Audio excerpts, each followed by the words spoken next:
All right, Baltimore City Council, Ways and Means Committee, City Council Ordinance 23-0381, Ordinance of Estimates for the fiscal year ending June 30, 2024. I'm Mayor Costello, Councilman from the 11th District. Chair of the committee, joined to my right, Councilwoman Felicia Porter, 10th District. Council Vice President Sharon Green Middleton, 6th District. Member of the committee to my left, Councilman Isaac Yitzi Schleifer, 5th District, member of the committee, and Councilman Chris Burnett, 8th District, member of the committee. To my immediate right is Marguerite Curran, staff to the committee. We have representatives from Mayor Brandon Scott's office, as well as Council President Nick Mosby's office. We've also been joined by Councilwoman Odette Ramos, 14th District. We are back for the ARPA office. Director, I understand you have a brief slide deck of 12 or 13 slides. That is correct. I'm going to ask you to keep your presentation to 10 minutes. The floor is yours. Okay, thank you. Greetings, Chairman Costello and members of the committee, as well as other council members. I'm Shamaya Kearney. I'm the Chief Recovery Officer for the Mayor's Office of Recovery Programs. So I was here with you on Tuesday providing information on the FY2024 budget for the Recovery Office. As a result of that hearing, there were some follow-up questions that I wanted to make sure that we addressed this evening. So we prepared a PowerPoint slide to provide some additional information and context around some of those questions and inquiries. If we could go to the next slide. So what we are providing tonight is a timeline of commitments for ARPA funding from the inception of the Recovery Office in July 2021 through May of 2023. Just to make sure that we're all on the same page, I want to provide a few review notes that the dates in blue represent commitments that were discussed either in a council hearing or appeared in a monthly city council report as required via legislation. Otherwise, all the dates are generally from the mayor's office press releases. Also, the monthly city council reports represent correct commitment amounts, and also in some cases, information was also included in press releases may have been later adjusted or including additional details on specific projects that were funded. Just want to be clear that in some cases it could have been error, or again, it might have just been adding additional information, but no intent to mislead or provide misinformation. The council report also includes new announcements that were made in that month. In some cases, there may have been a lag in between the time of the announcement and when the commitment was first listed in the report. Also, while budget stabilization was first announced, the $80 million budget stabilization amount was first announced at a council hearing on May 17, 2022, we did not fully program those funds until May 2023, and that's what we discussed in the last hearing on Tuesday. Therefore, only partial commitment amounts were included in any council reports prior to May 2023. So just wanted to make sure that we were clear on that before we walk through the commitment timeline. If you could advance to slide 4, please.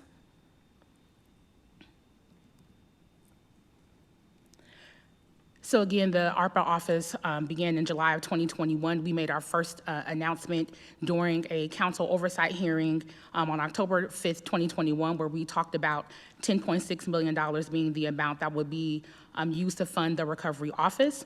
On October 20th of 21, we made the health department announcement in the amount of $80 million. On the 26th, the violence intervention announcement and the amount of $50 million. In November 16th, we provided information or made an announcement publicly about the workforce development amount, which is $30 million. We also included the Economic Recovery Fund as a part of that announcement at $25 million. November 30th, we made the broadband announcement, which was $35 million. Next slide.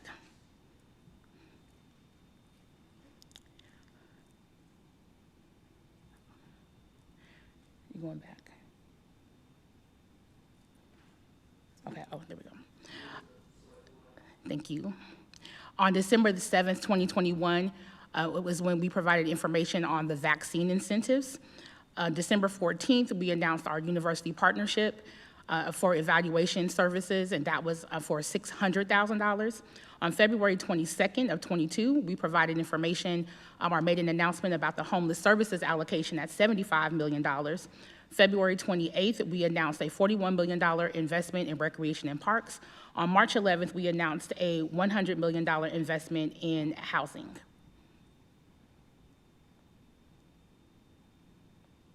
Great. So on March 16th, of 2022, we announced a $4.9 million investment in Lexington Market.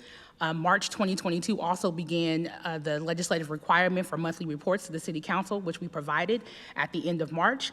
In that report, we included information on the general fund restoration amount at $2.745 million. We also included in we also included the total commitment amount that we reported in that council report as $465 million. On April the 20th, we provided an announcement around the guaranteed income pilot at $4.8 million. We subsequently announced in the April City Council report a commitment reported of $465 million. We then announced the budget stabilization reduction to $80 million at the oversight hearing on May 17th. We then made an announcement about the food insecurity investment at $11.07 million. And in our May council report, we reported a commitment of $481 million. Next slide, please.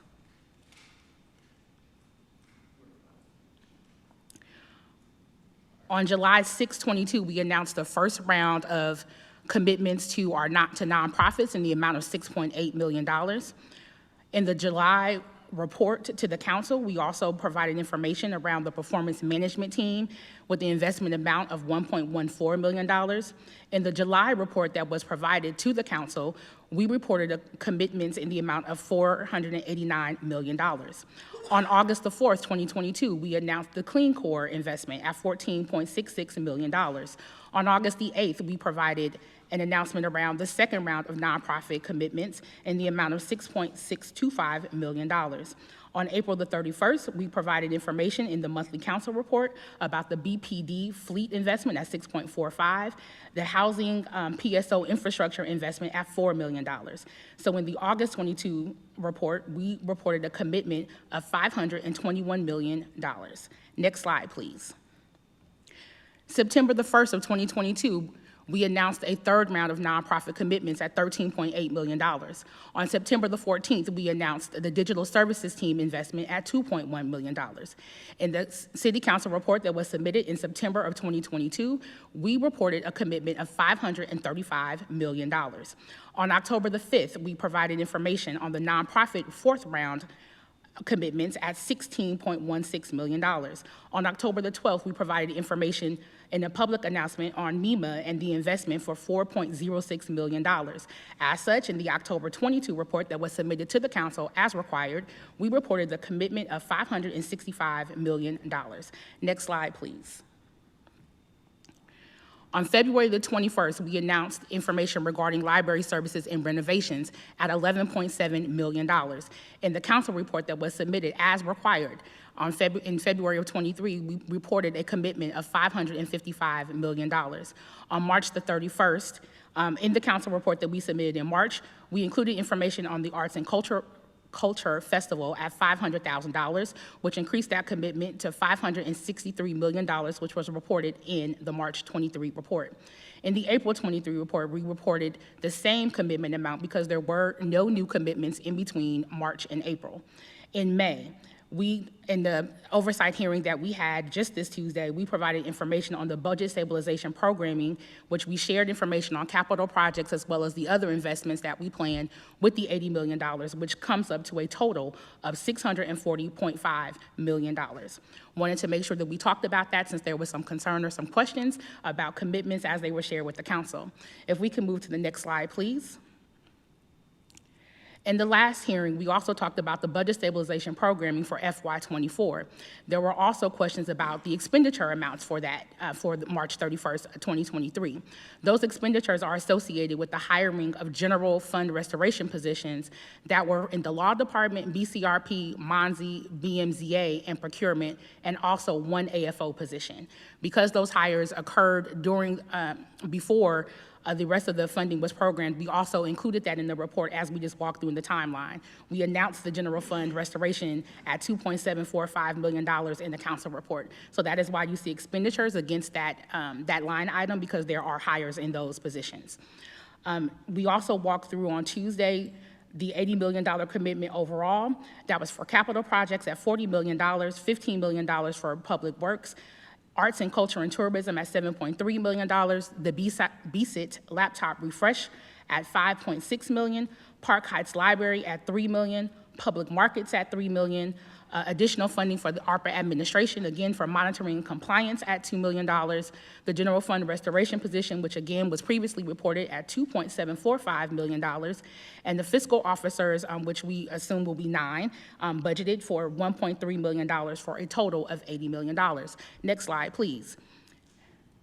For capital projects, we were also asked for additional information regarding DGS and DOT. There's $12.9 million that will be allocated to the Department of General Services for city improvements. Those projects include the City Hall roof and renovation of the Northwest Community Action Center. There's also $27.1 million allocated to the Department of Transportation. We have that broken down in the table that there would be $15 million or $15.9 million for ADA projects, sidewalk reconstruction repair at $1.165, and street resurfacing at $10 billion, which equals the $40 million for capital projects. That's the end of my presentation. Happy to take questions at this time. Thank you, colleagues. Before we get into questions, we're going to do one question per person. I'm going to ask that questions are direct and succinct, and we're going to limit back and forth. Councilman Schleifer.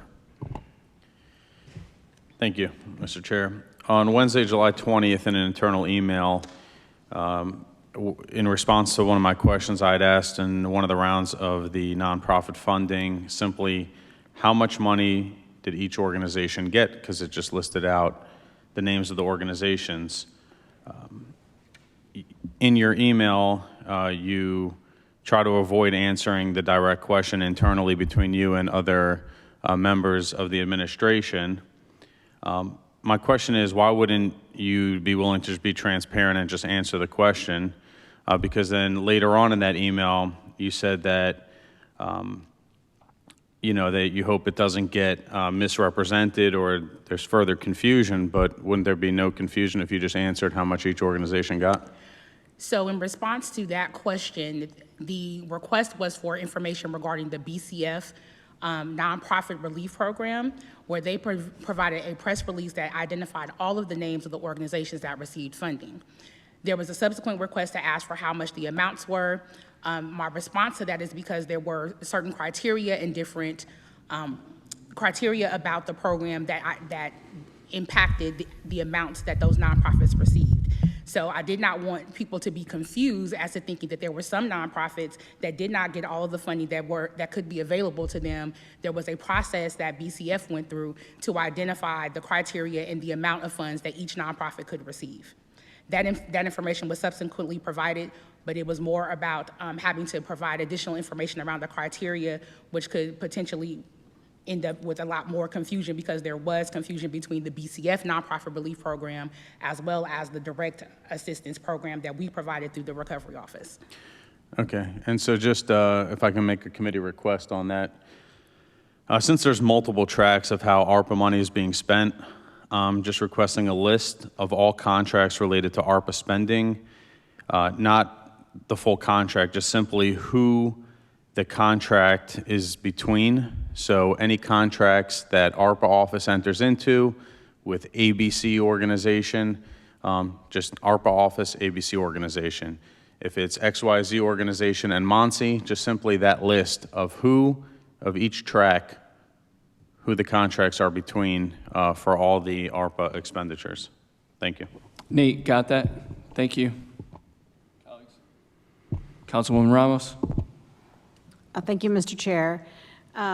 The $40 million for DGS and DOT, I know that I had, it was me and a couple of other council members, I believe, asked for the, we had an issue with the HUR money, and we saw initially in the capital budget that the bonds that were floated to try to get more money for this, for DOT, because we did not have HUR, were missing. And so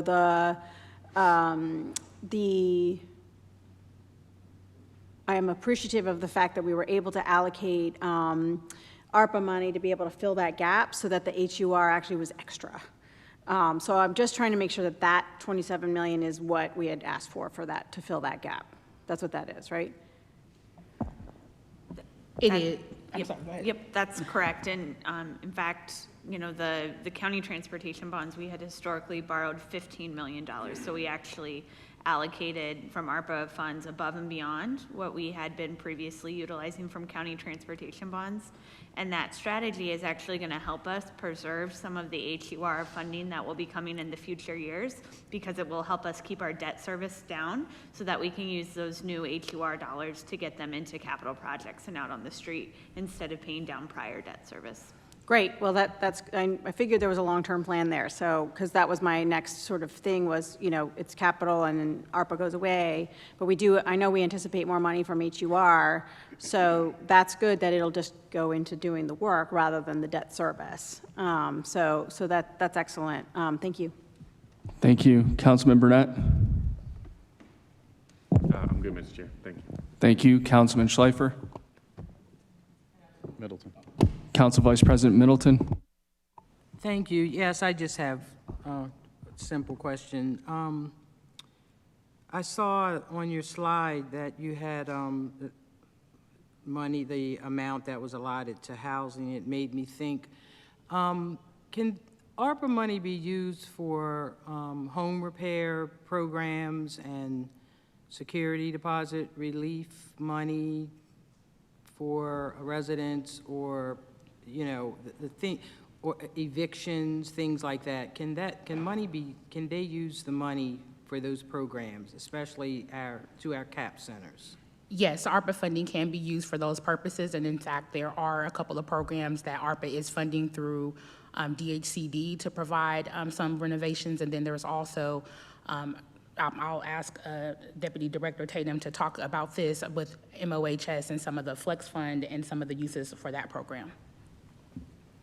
Thank you. So there is now $2 million in eviction prevention funding that is being taken from the MOHS allocation and directed to MOCFS, because they have the infrastructure to direct those funds to residents who need it, and to do that quickly. And then there's also a program called Rapid Resolution and Shelter Diversion Fund. Sometimes it's referred to as the Flex Fund. That is about ready to be stood up, and one of the uses of that fund is security deposit assistance. There are other uses, like addressing utility arrears or providing subsidies for rental, but security deposit assistance is one of the uses. Thank you. Thank you. Councilman Schleifer? Yes. Are you aware of any misuse of ARPA dollars, any of the $641 million? I am aware of some compliance concerns with one of the subrecipients, which has been addressed. So I'm aware of compliance concerns that prompted us to want to terminate the contract, yes. Will, what's the clawback process when there's these issues? So in this particular instance, because the contracted entity is a nonprofit and the Baltimore Civic Fund, that is a process that the Baltimore Civic Fund will have to identify. Of course, we will work in partnership because we are the prime recipient of ARPA funds, but we will be working on a process to ensure that we get any funds back that were either were provided in advance or advanced to the organization and were unspent. And so who's responsible? Who does that money have to come back to? Does that have to come back to the ARPA office, to the city, or is ultimately the nonprofit, so in this case, the Civic Fund, are they responsible for the money? So it has to come back to the recovery office because we are the prime recipient of the funding from the federal government. So our contract, I assume, is with these nonprofits, right? So in that That is case, not correct. okay. So who is the Civic Fund contracted with? The nonprofit that is performing the service. No, I'm saying in order for that money that went to the Civic Fund, did they contract with the city They contracted with the city agency, that's correct. Okay. So does the civic fund responsible to the city to repay that money? So if they can't recover that money from that nonprofit, are they going to be on the hook to pay us back that money? The way that the legal documents are established, since the Baltimore Civic Fund is serving as the fiscal agent for the program, yes, that would be the case. Okay, thank you. Thank you. Colleagues?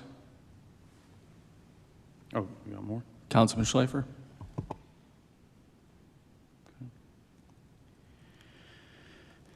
In one of the early rounds of Muncie grants, they had put out an email that they were awarding nonprofit grants, and one of them was for $750,000 with a simple just search through IRS 990 lookup.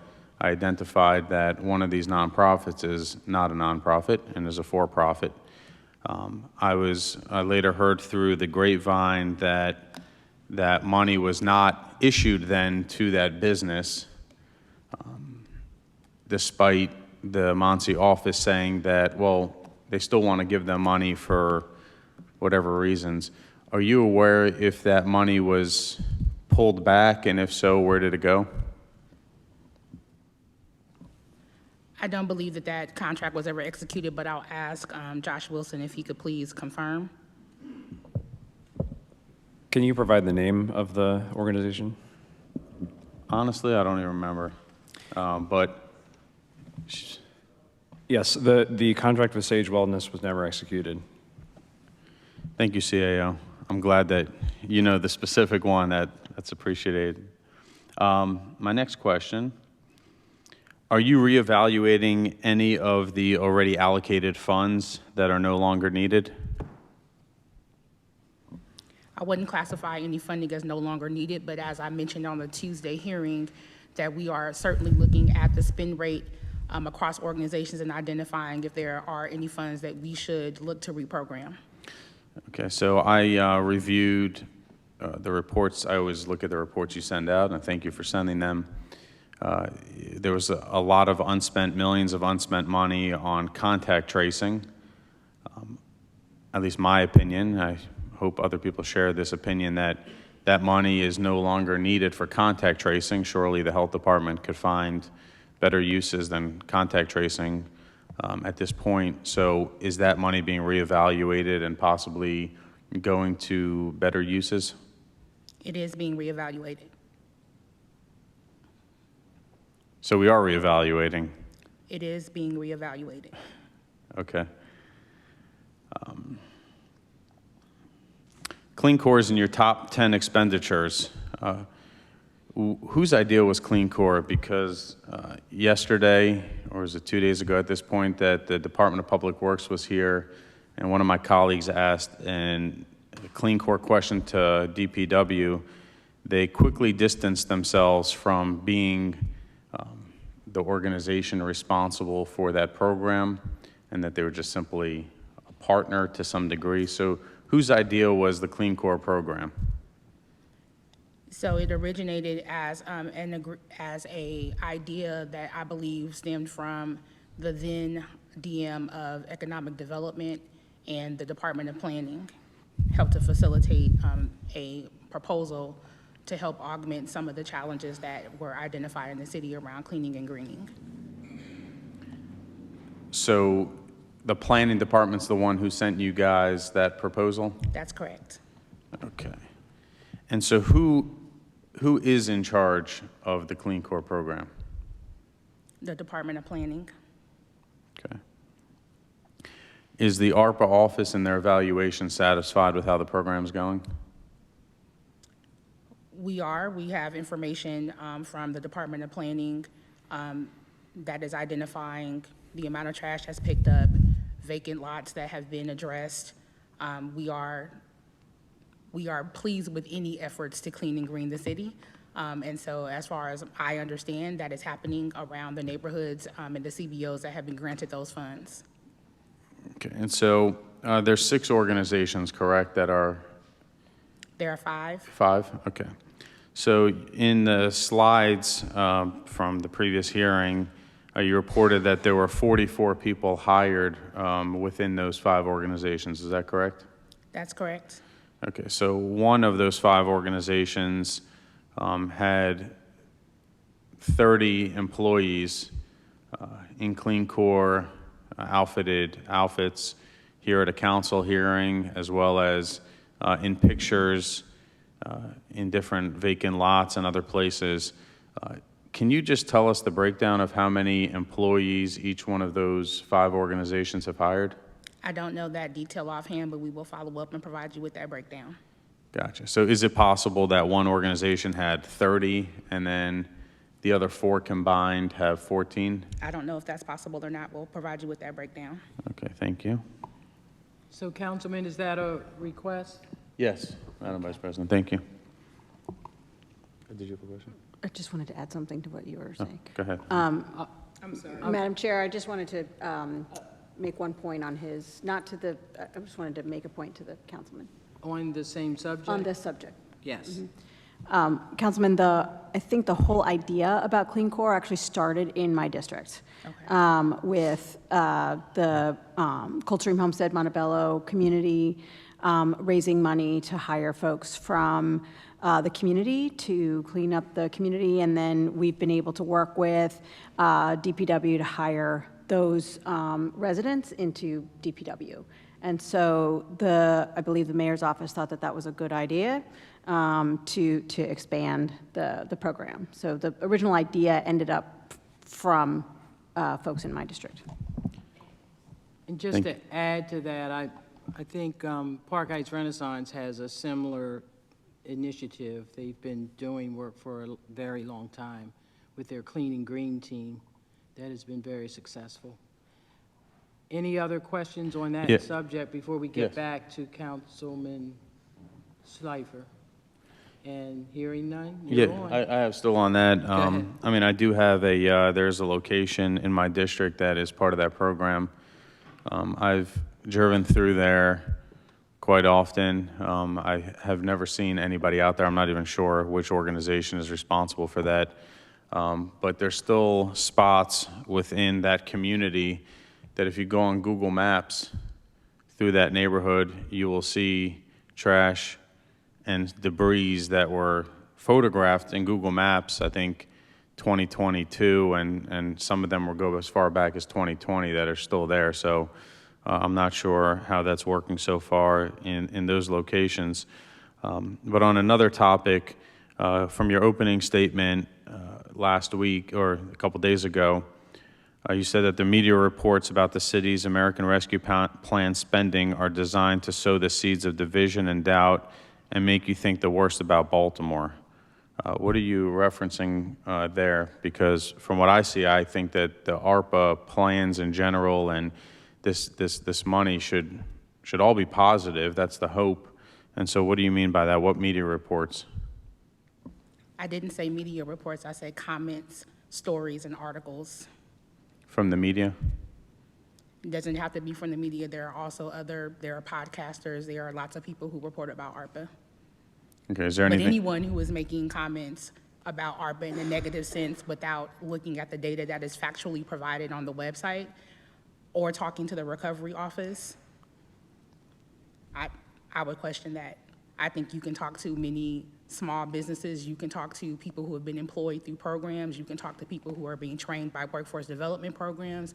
You can talk to people who are excited about park and recreation projects that are coming to their areas. There's a lot to be positive about ARPA. So thank you for bringing that up. It actually reminded me of a question I had for you that I didn't have written down. Great. So I have spoken to people who are employed by some of this funding.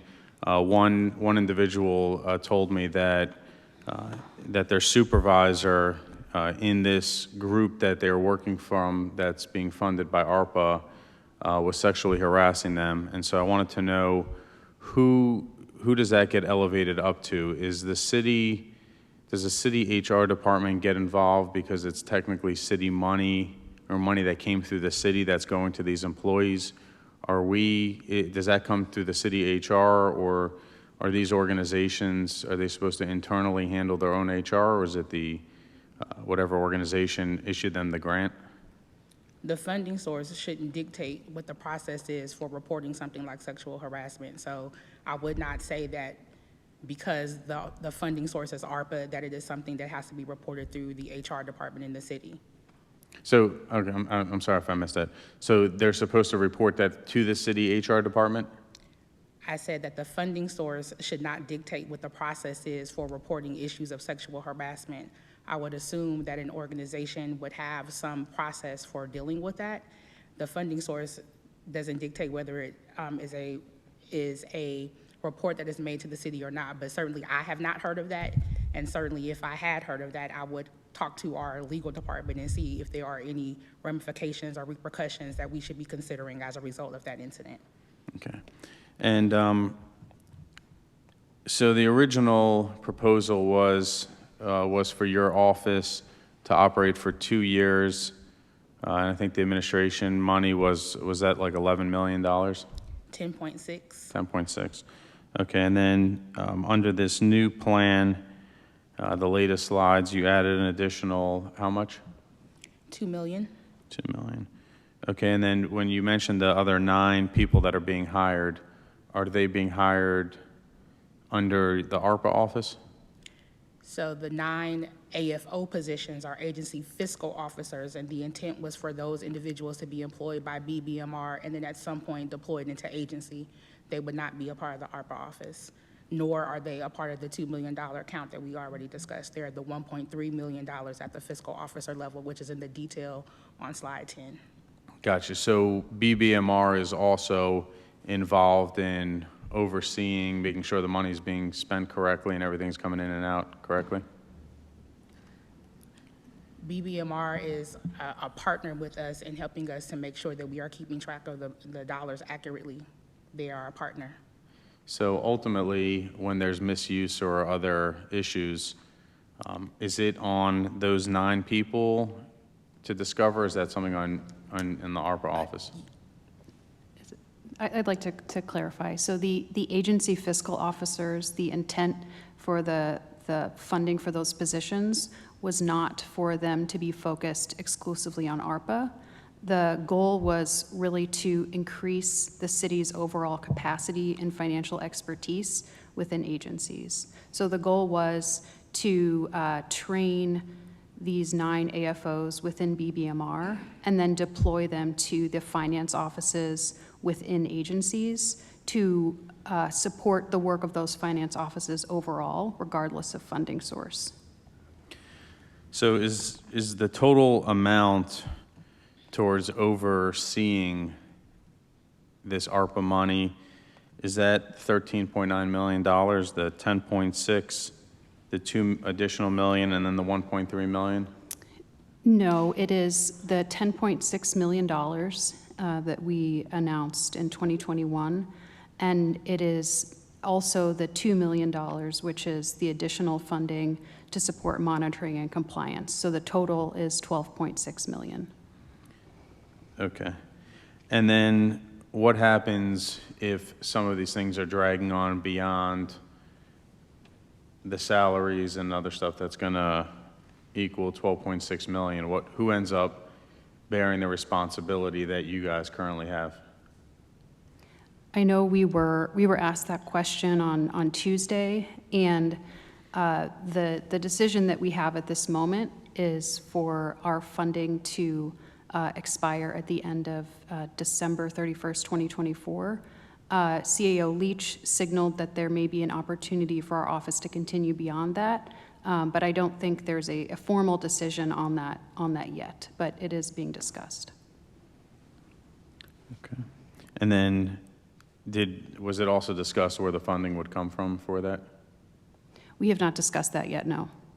Gotcha. So when does all of the execution of all the funds and the programming, when does all of that have to occur by? Because I assume that even in 2 years from now, if that's the deadline, the spend deadline, that some of that spend is still going towards things that are still occurring. So what is the end date? That's right. So there are 2 statutory deadlines that are established by Treasury.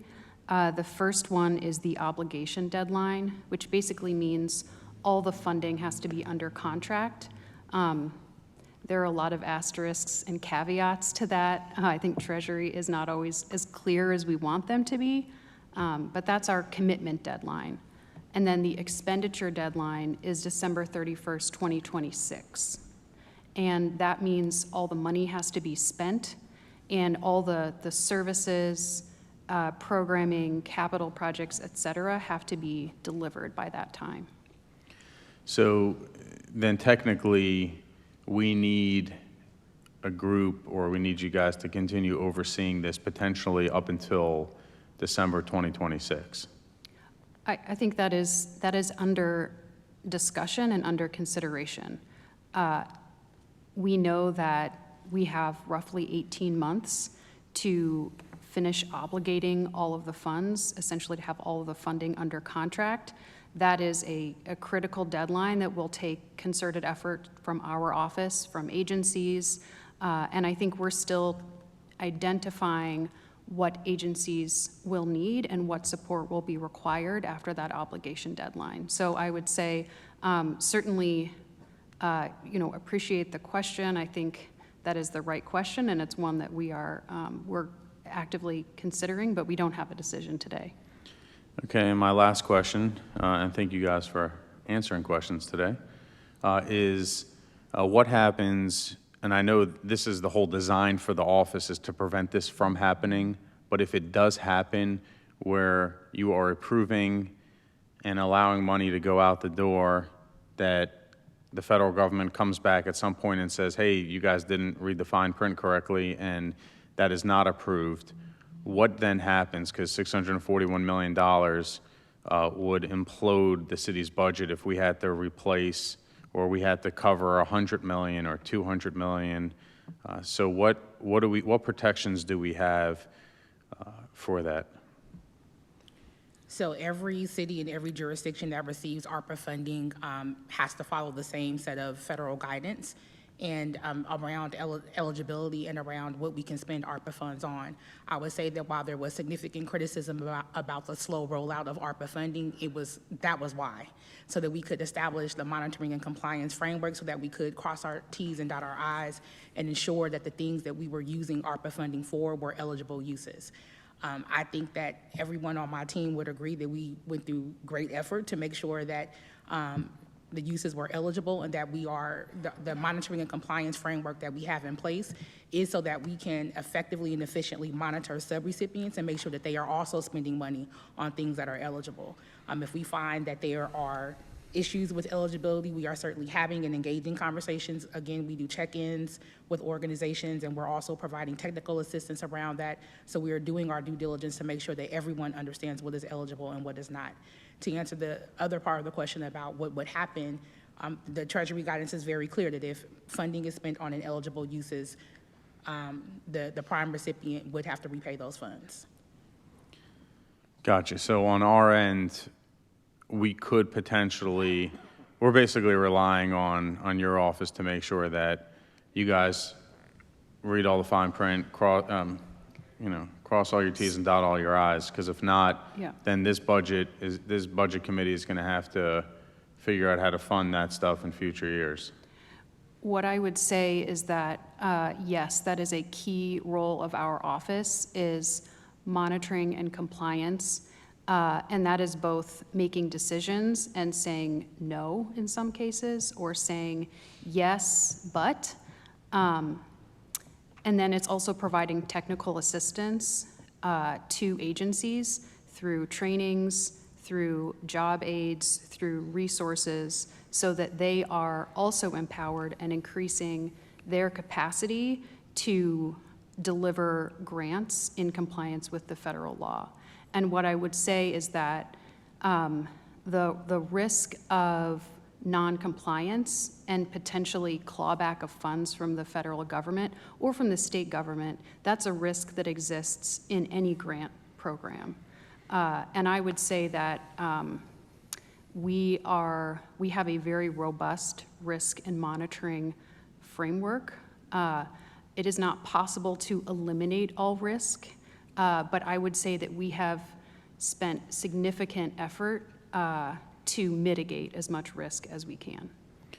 Okay, and just to close it out, I mean, I am very concerned with the fact that there's multiple different tracks of how the money is going out there and who's, and there's a lot of middlemen, whether it be Civic Fund, whether it be Monsi, whether it be any other group, because then we don't have that one uniform process and it's not all consistent. So while your team may be the most well-versed on that, you should be, hopefully you are, the most well-versed on the rules and regulations in the entire city, I don't feel the same level of confidence that each individual organization would have that same ability to be as well-versed, and by you guys giving money to other people to then become fiscal agents, you kind of lose a little bit of that control and lose a little bit of that oversight that you would have. And I've seen that just because of questions I've asked in the past. When it's stuff that you guys have, it seems like you have that readily available, but stuff when it goes through other entities, it seems like it's very challenging to zero in as to who's to provide that. And I'm just concerned that we're going to get into a situation where there is going to be significant clawback from the federal government. So just to add on to what Deputy Director Tatum mentioned, virtually all of our agencies that have grant funds are working with some organization in order to be able to push funding out. If we did not utilize fiscal agents, we would not be able to obligate or expend $641 million in the timeframes that have been set before us. So the use of fiscal agents are critically important in the ability to be able to push this money, but also to provide the needed programs and services that Baltimore City residents deserve. So I hear and understand the concern, but it is no different than any other grant program that is run by this city. Every grant has a risk. Every grant has a risk, and it doesn't matter whether there is a fiscal agent or if it's a city agency. If you are not clear on the eligibility criteria, you are at risk. If you allow ineligible expenses, you are at risk. So while I understand the concern, I would say that it is no different for any other grant or any other city agency. Okay, I hear you, and I think that there is a way to spend it and invest it in a way where the money could go out the door. Obviously, in the way that it's being done with, a little bit here, a little bit there, spread out all over the place, that certainly, I would say you're correct that you couldn't possibly administer all of that by doing it that way. However, this council, when we had originally heard about this money, a group of us had felt and verbalized this in our very first ARPA hearings and meetings that we believe that it should have been spent on some big ticket items like getting rid of all the vacants, like updating all the equipment needs that we have, whether it be in DPW or the fire department or police department or housing department. And so, $641 million could be spent and invested very quickly in this city by giving it directly to specific agencies to handle our basic city services. So I just want to clarify on that end. That's it for me. If you have anything else you'd like to add, that's fine. Thank you. Are there any other questions from council members? Hearing none, Director Kearney, thank you for your patience and taking the time to come back for additional questions. And you are dismissed. Thank you. In recess until 7. Thank you.